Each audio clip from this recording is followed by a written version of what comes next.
Hello everyone. After the DOM, that is document object model, today we are going to study about window object and what are the different events which we are going to use into advanced JavaScript. So what is window object? For this we will start now. At very top of the object hierarchy, window object, it means like when we have gone through the document object model, we have seen here the window object, and this window object is the one which is inclusive of all different objects. So what is the role of window object? Window object is the one जो parent object रहेगा and it will include all other objects, जो सारे objects को अपने एक object के अंदर में रखेगा, that is window object. It represents an open window in a browser. तो वो क्या करेगा, एक ओपन विंडो रखेगा ब्राउजर में जहाँ पे सारे विंडो ऑटोमेटिकली क्रिएट होते जाएंगे ब्राउजर्स पे, और वो जो ऑब्जेक्ट्स क्रिएट होते जाएंगे, जो विंडोज बनते जाएंगे, वो automatically an object of window is created automatically by the browser.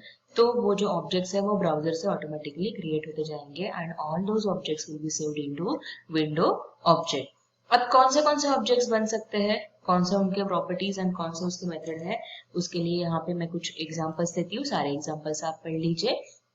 सो यहाँ पे दिया गया है property and description, that is name sets or returns the name of window, location returns the location of the object for the window, document returns the object document for the window, status sets or return the text in the status bar of window, close returns a boolean value indicating whether the window has been closed or not, and methods, ये सारे methods हमें दिए गए हैं like alert, confirm, prompt, open, close, blur, focus, print, set, time out. So for all these methods the description is also given. Now यहाँ पे जो programmes दिए गए हैं, दिस इज लाइक कि अगर कौन से मेथड हम लोग यूज कर रहे हैं, तो अभी यहाँ पे जैसे कि विंडो डॉट ओपन को कॉल किया गया है, तो क्रिएट विंडो किया गया, उसमें क्लिक करने के बाद में नया विंडो ओपन होना चाहिए, बिकॉज विंडो क्या है, तो विंडो में सारे ऑब्जेक्ट्स जो है वो इंक्लूसिव रहेंगे. सिमिलरली अगर आप देखोगे तो यहाँ पे भी वैसे ही एग्जाम्पल लिया गया है which is there for selecting कि जो विंडो दिया है उसमें time out, properties and objects को यूज करके दिया गया है. As of now we are not taking these examples. We'll directly jump for the SOPs whenever the execution of objects will be there. Now moving ahead, the important topic which is given is of JavaScript event. Event का meaning मैंने इसके पहले भी आपको बताया था कि जब कभी भी हमने इवेंट ये वर्ड कोई भी प्रोग्रामिंग के साथ में डील होता है, सो दैट इज लाइक जो एक्शंस, जो मेथड्स आप ले रहे हैं वो सारे एक्शंस इवेंट में कन्वर्ट होते हैं. तो क्या बताया गया, देखिए, events are action done by the user, यानी यूजर, हम कौन से एक्शंस परफॉर्म करने वाले हैं on that software, on that application, उस हिसाब से जो इवेंट्स है वो बनते हैं, वो उस हिसाब से इवेंट्स जो है वो जनरेट होते हैं on our web page. Now last year जब हम लोगों ने पढ़ा था तो there were some of the keyboard events. कौन से, तो ऑन की प्रेस, कोई कीबोर्ड में से बटन प्रेस करने के बाद में on key down, then on key up करने के लिए, then there are various mouse events that we have check, on click, on mouse move, on mouse out, on mouse over. Similarly there are some more events used with this form object. तो जब भी हमने JavaScript event पढ़े हैं, so we have gone for these two. Now input and other object event. अब कोई भी अगर हम लोग JavaScript event पढ़ रहे हैं तो उसमें input and other object events कौन से दिए गए हैं यहाँ पे हमें. So like event यानी क्या होगा कि कौन से actions हम लोग परफॉर्म कर रहे हैं. अब यहाँ पे अगर मैं ऑब्जेक्ट्स के साथ में यूज कर रही हूँ इसे, तो क्या होगा कि कौन सी एक्शन और कैसे तरीके से यूज किया गया है, so that will be there. So यहाँ पे दिए गए हैं हमें इवेंट हैंडलर, यानी इवेंट को मैनेज करने के लिए कौन रहेगा. So on blur is a event जो क्या करेगा, it occurs when user leaves field और loses the focus of the element.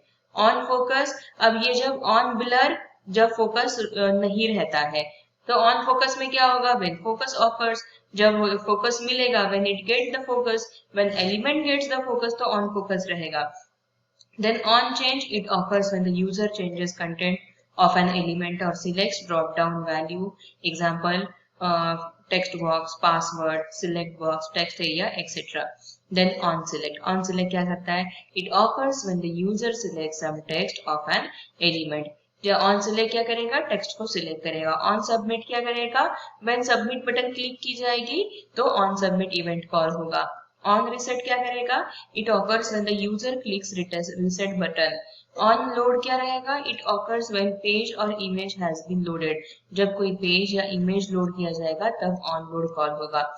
on on unload में क्या होगा?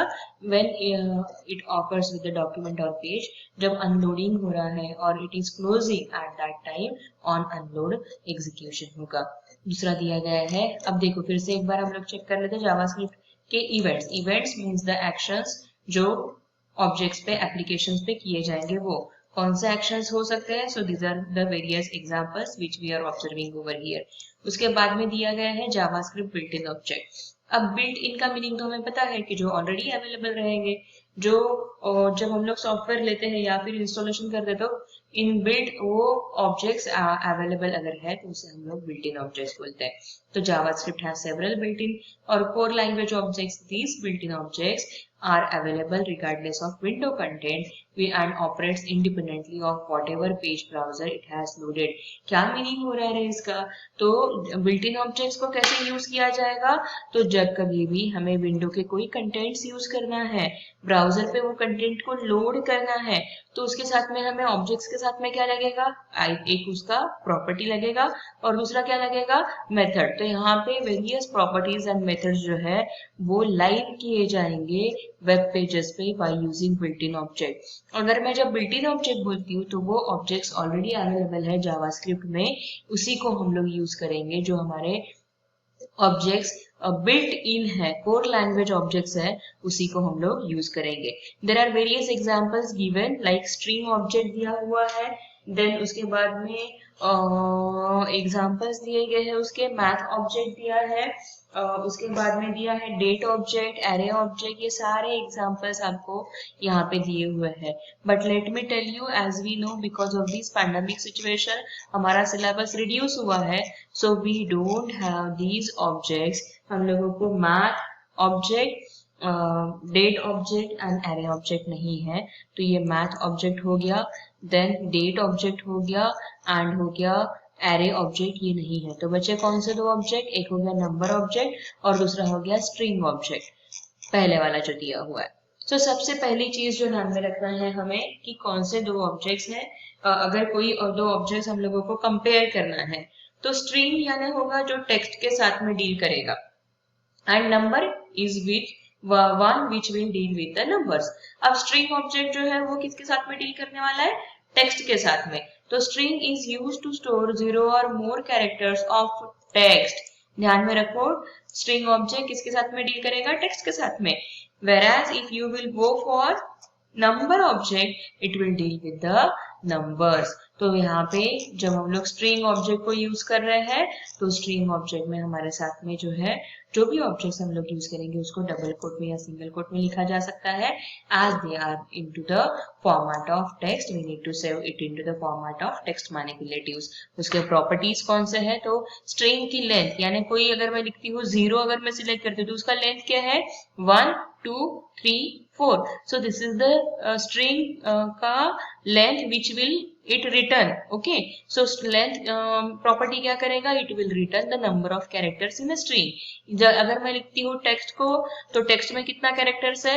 1 2 3 4 characters. So what length will do? It will return as the string number of characters available into particular string. Then कौन से methods दिए गए हैं? तो char alt, index of, last index of, substring string दिया हुआ है, ट्रिम दिया हुआ है, to lower case to upper case. तो इसके वैल्यूज जो है उस हिसाब से उसके डिस्क्रिप्शंस दिए गए हैं.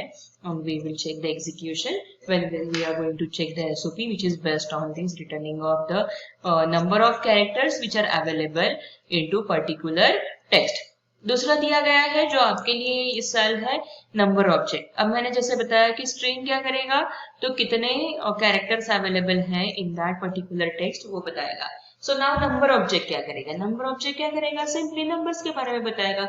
इसमें वैल्यूज रहेंगे, लाइक अगर एग्जांपल दिया है 34 या 3.14, तो क्या रहेगा? होल नंबर्स रह सकते हैं या फिर फ्लोटिंग नंबर्स रह सकते हैं। Okay, so it cannot have properties and method, but JavaScript is available with primitive values. इसमें methods या properties ना होते हुए यहाँ पे क्या available है? इसके values available है। तो minimum value, maximum value and not a number. यानी अगर मैं text add कर रही हूँ और उसके numbers calculate करने के लिए बोल रही हूँ, तो हो पाएगा क्या? नहीं हो पाएगा। So at that time, when we have to check the methods which are related to it, तो क्या रहेगा? वो इंटीजर है या नहीं है, या फ्लोट है। इंटीजर अगर है तो 34 नंबर, यानी जिसमें डेसिमल पॉइंट नहीं है वो। फ्लोट है तो क्या हो जाएगा? 3.14, जिसमें डेसिमल पॉइंट होता है वो। तो ये डिटरमाइन करेगा कि वो वैल्यू इंटीजर है या नहीं। पार्स फ्लोट डिटरमाइन कन्वर्ट करेगा given string into the floating point number, then parse int convert करेगा क्या? स्ट्रिंग को नंबर में, and then is fixed, यानी it will return the value which is exactly with the decimal point.